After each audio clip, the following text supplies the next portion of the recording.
Our deepest fear is not that we're inadequate. Our deepest fear is that we are powerful beyond measure. It is our light, not our darkness, which most frightens us. We ask ourselves, who am I to be brilliant, gorgeous, talented, and fabulous? Actually, who are you not to be? You are a child of God.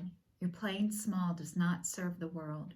There is nothing enlightened about shrinking so that other people will not feel insecure around you. We are all meant to shine as children do. We were born to make manifest the glory of God that is within us. It's not just in some of us, it's in everyone. And as we let our own light shine, we unconsciously give others permission to do the same. As we are liberated from our own fears, our presence automatically liberates others. Marianne Williamson. I'd like to say hello and welcome. My name is Michelle Simon Kelly. I'm going to drop the Kelly eventually. And I am the change. I started this in 2019, stating out loud that I was breaking up with fear, I was breaking up with shame, and I was breaking up with guilt, followed by a weekly video. And I am in year 6. I've set New Year's resolutions / intentions since then. And they're on YouTube, Facebook, and Instagram. So if you're interested in finding out what they were, please go back. But this year I am working on forgiveness of myself and others. And it's been one of the hardest things besides the fear, shame, and guilt that is still there with me every day. And every day I have to break up with it. Last week I was talking about telling your story and how important it is to get things out of your mouth and out of your body. And even if you start with writing it down on paper is a great way to start, but getting things out of your body. And what I keep finding out more and more is a lot of people can write it down, especially on the internet, at other people, but they can't talk. And I have that gift of speaking now, but I've worked really hard to get my gift of speech back because I lost it a long time ago. I was a talker when I was younger, and I got told, Michelle, shut up. Nobody wants to hear what you have to say, and eventually I did stop. I stopped talking because I was around people who it felt like they didn't want to hear what I had to say. And because my own family didn't want to hear what I have to say, why would other people? So that shut me down for a really long time. And it's taken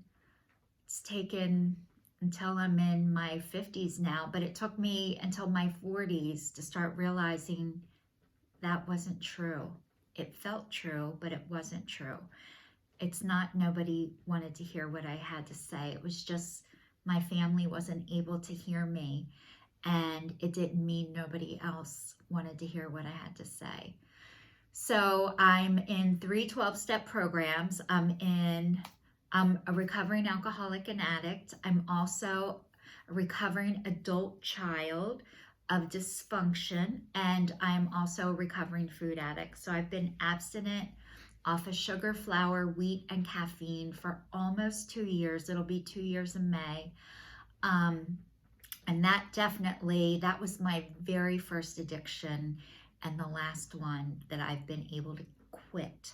So I quit alcohol and drugs, I quit smoking, and I quit listening to other people and them telling me stories that weren't true. And, when I was little, everybody used to say, do you love yourself? Do you love yourself? You're conceited. You're conceited if you love yourself. And they would tease you about that. But really, I do love myself now. And I didn't for a long time. And I've had to work the steps over and over again to learn that a person who doesn't want to harm or hurt themselves anymore loves themselves. And a person who shows up for themselves loves themselves. And a person who goes to the doctor when they're sick loves themselves, because they're taking care of themselves. So that's what I've been sharing with you guys about my journey. I haven't been well physically for a while, and I got in a car accident in 2019, and that kind of just ripped off my band-aid. And, you know, I was already injured before that, and I got injured way more after that. And it got so big and so loud that I couldn't ignore it. I wasn't able to go back to work anymore. So I had to file for Social Security disability, which is something that I did not want to do. I had to.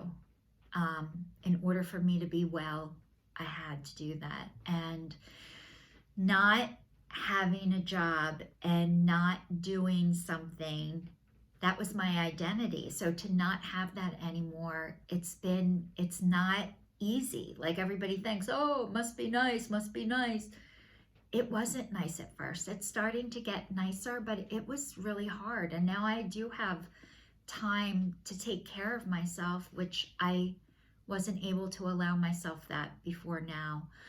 So I was sharing with you guys last week, I went to a urogynecologist, which I think men go to, no, not men. Women go to gynecologists, men go to urologists, and as women have bladder issues and problems, as you get older, you go to a urogynecologist. And I have issues with my bladder, and I now have to get it brought back up to where it's supposed to be.